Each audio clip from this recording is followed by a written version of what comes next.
Անցել է 4 ամիս, ապրիլի 1-ի լույս 2-ի գիշերը Ղարաբաղի-ադրբեջանական սահմանային գոտում սկսված հայտնի իրադարձություններից։ 4 ամիս առաջ սկսվեց իսկական պատերազմ Լեռնային Ղարաբաղի սահմանագծին, որը գուցե ռազմական տեսանկյունից չի կարող կոչվել ամբողջական կամ լայնածավալ, բայց աննախադեպ էր 1994 թվականի մայիսին հրադադարի ռեժիմի հաստատումից հետո։ Զոհվել են տղաներ, հայրեր, եղբայրներ։ Կապանցի Նորայր Գասպարյանն է, մեկը ապրիլ 2-յան սարսափելի գիշերվա զոհերից։ Հուլիսի 23-ին նա պետք է զորացրվեր եւ տուն գար։ Ինչքան սիրող սրտեր էին անհամբեր սպասում նրա վերադարձին։ Մայրը օրերն էր հաշվում, որդիս կգա, կշարունակի ուսումն ու ճանաչված պարող կդառնա։ Հայրը, եղբայրը, վերջապես նրան բոլոր ճանաչողներն ու սիրողները։ Բայց ապրիլի 2-ը հուլիսի 23-ից շուտ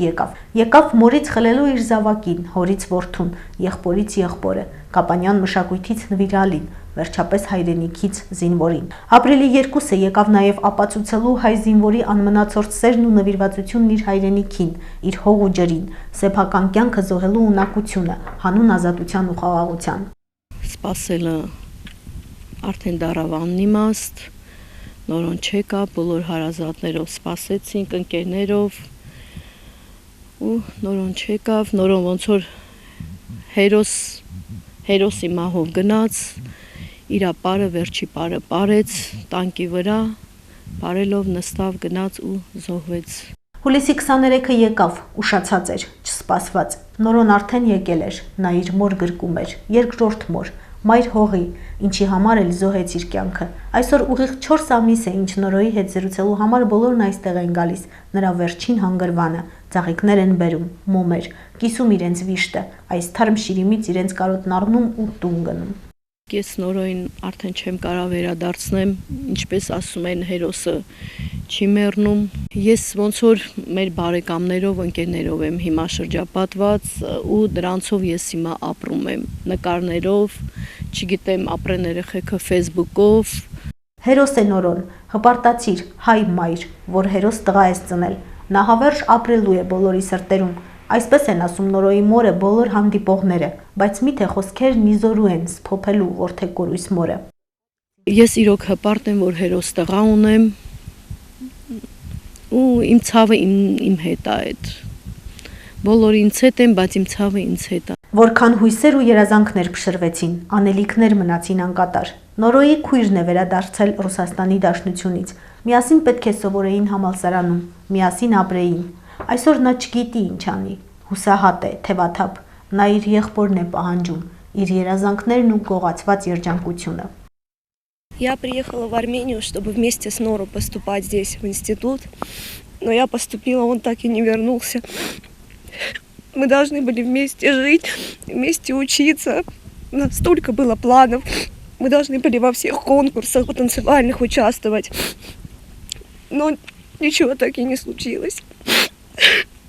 Կորուստը մեծ է, ցավն անբուժելի։ Գուցե ժամանակը փոքր-ինչ մեղմացնի այն, բայց կսկիցն ու մերմուրն այլևս հաստատվել են Նորոյի հարազատների սրտերում։ Իսկ մեզ ոչինչ չի մնում անելու, քան փառք տալ զինվորին, նրա հիշատակին, նրա անունը ոսկե տառերով գրվեց մեր պատմության մեջ։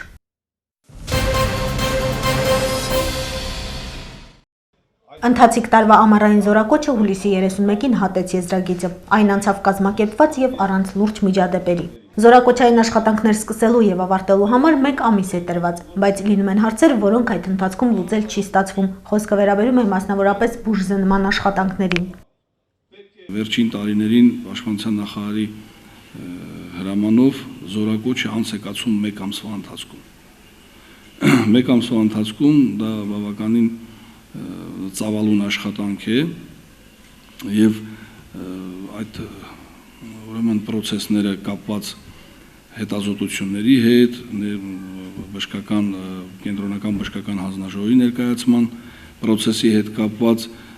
եւ ամենադժվարը մեր համար դա այն է, որ մենք ապրում ենք կենտրոնից բավականին հեռավորության վրա, մարդկանց տեղափոխությունները Երևան քաղաք եւ հակառակ ուղղությամբ այս ամենը ժամանակ է պահանջում, որ մի քիչ ավելի շատ խառնաշփոթ իրավիճակ է ստացվում։ Անընդհատ ծնողների հետ ծնողները պարզաբանումներ են պահանջում ժամանակի հատվածով, մարդկանց չգիտեմ, ծախսերի, տանելու, բերելու ծախսերի առումով sense խնդիրներ են առաջանում, որ ինձ թվում է սա կարելի է այս հարցը լուծել եւ ժամանակի առումով եւ այդ մեծ շրջանակը, որ պատտվում է այս աշխատանքի առումով, հարկավոր է մի քիչ ավելի փոքրացնել, որպեսզի մարդկանց չհիասթափացնենք։ Կապանի զինկոմ Լեոնիդ Գրիգորյանը ցավով նշեց, որ այս տարի 2 հոգի խուսափել են զորակոչից։ Այս զորակոչի ընթացքում ունեցել եք խուսափող զինակոչիկ, մեկը զինակոչիկներ ես կասեի, մեկը նույնպես վերաբերվում է այս քիչ առաջ որ նշեցի հետազոտությունների գնալ, գալու, տանել, բերելու հետ կապված մարդը կոնկրետ բացատրություն է ներկայացրել, հրաժարվել մեկնելուց, մյուսը ուրեմն կենտրոնական բժշկական հանձնաժողովի ժամանակ ուրեմն ստացել է պիտանի որոշում, այնուհետև չի ներկայացել զինկոմիսարիատ զորակոչվելու համար։ Տղաներից մեկի բուժզննությունը կիսատ է մնացել նյութական միջոցների բացակայության պատճառով։ Զինակոչիկը ներկայանում է բժշկական ուրեմն համապատասխան կլինիկաներ, հետազոտվում, նորից պետք է այդ զինակոչիկը սպասի ինչ-որ միտեղ, որ բնակվելու տեղ չունի, սնվելու հնարավորություն չունի, որպեսզի մի քանի օր հետո գա ներկայանա կլինիկական այդ հանձնաժողովի կոնկրետ ասած ախտորոշման, որոշման հանձնաժողովի ժամանակ պետք է ներկա լինի, եթե չի ներկայանում գրում են, որ թերի է հետազոտված։ Մարդիկ բացատրություններ են տալիս, որ հնարավորություններ չունեն մնալու, սնվելու եւ այլն, վերադառնում են կապան։ Երկրորդ անգամ, որ պետք է մեկնեն, արդեն մենք իրավունք չունենք նրանց վճարելու, վարձատրելու։ Իսկ վարձատրությունը բոլորս գիտենք, որ Երևան, Կապան եւ հակառակը տրվում է ընդամենը 6000 դրամ։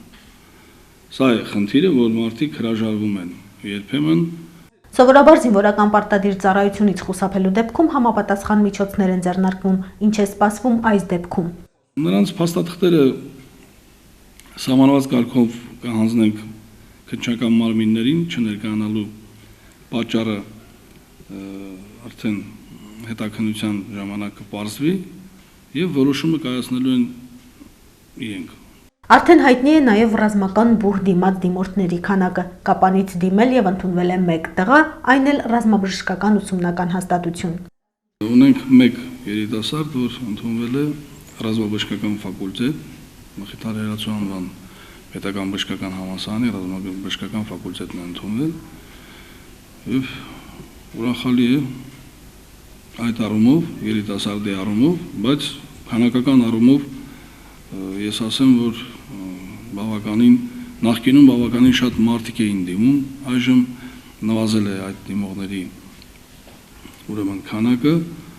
որը ես ճիշտ չեմ համարում, մարդիկ եւ կյանքը ցույց է տալիս, որ մարդիկ արդեն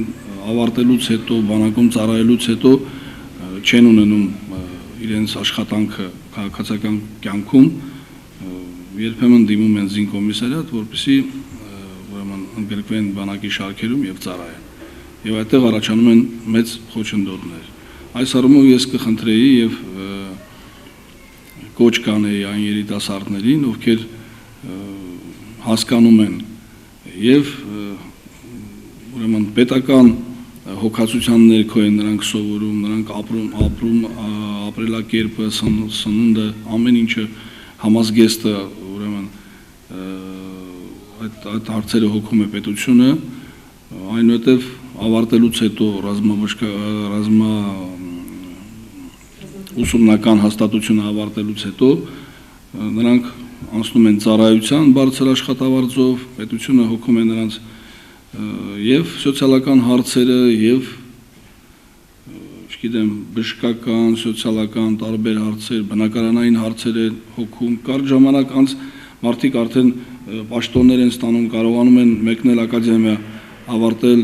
եւ ավելի բարձրագույն աստիճաններ, թե կոչումներ, թե պաշտոններ ստանալ, մարդիկ պետք է գիտակցեն, որ զինվորական կյանքը դա ավելի շատ փառքի արժանի կյանք է, ավելի շատ պատվի, արժանապատվության կյանք է, որ եւ պատասխանատվություն է։ Զինվորականը նա ոչ միայն իր ընտանիքի, այլ պետության համար պատասխանատու, շատ մեծ պատասխանատու անձնավորություն է։ Ես կցանկանայի, որ երիտասարդ տարիքում արդեն առաջանար երիտասարդի մոտ այդ զգացմունքը, որ ինքը դառնար պետության ծառայողը, պետության երաշխավորը ինքը դառնար։ Այս օրերին համացանցում դարձյալ լուրեր են տարածվել առաջիկայում հնարավոր պատերազմի մասին։ Լեոնիդ Գրիգորյանն ասաց, որ ոչ մի դեպքում կանխատեսել պատերազմը հնարավոր չէ։ Ոչ ոք չի կարող կանխագուշակել, ոչ ոք չի կարող ոչինչ ասել։ Մենք պետք է լինենք պատրաստ։ Մենք բոլորս ամեն վարքյան պետք է պատրաստ լինենք։ Ամեն վարքյան, ոչ թե րոպե, այլ վարքյան մենք պետք է պատրաստ լինենք յուրաքանչյուր պահին ահազանգ ստանալուց կազմակերպված ձևով կատարենք մեր առջև դրված մարտական խնդիրները։ Սա է մեր, թե չէ կլինի, չի լինի, երբ կլինի, մեր պատերազմները երբեք չեն վերջացել, ժամանակ առ ժամանակ մեր սերունդները անցել են պատերազմի միջով, պարզապես մեզ հարկավոր է այս պետականությունը, որ ստեղծվել է, մեր բանակը, որ ստեղծվել է, այս ամենը սրբորեն պահել, պահպանել եւ անհրաժեշտության դեպքում օգտագործել ըստ նշանակության։ Ինչ վերաբերում է այնքան շահարկվող թեմային հայկական հողերի հանձնմանը, ապա Կապանի զինկոմն այս հարցի վերաբերյալ իր տեսակետն ունի։ Երեք նախագահը իր ելույթում հստակ նշեց. ինձ թվում է չկա մի մարդ Հայաստանի Հանրապետությունում, որ չի լսել նախագահի ելույթը, ես համամիտ եմ նախագահի ավելին ասեմ գերագույն գլխավոր հրամանատարի կարծիքի հետ, որ այդ հարցը կլուծվի ավելի բարձր ատյաններում։ Ես կոմպետենտ չեմ կանխագուշակելու կամ ինչ-որ մի բան ասելու այդ հարցում, սակայն մի բան գիտենք, մենք ունենք պատիվ եւ ինքնասիրություն։ Մենք պետք է ամեն ինչ անենք, որ մեր ինքնասիրությանը ոչ ոք չկպնի եւ միշտ բարձր պահենք մեր ազգի, ինչպես նաեւ յուրաքանչյուրս մեր պատիվը։ Մենք միշտ պետք է պատրաստ լինենք ամենավատին, ասում է Լեոնիդ Գրիգորյանը։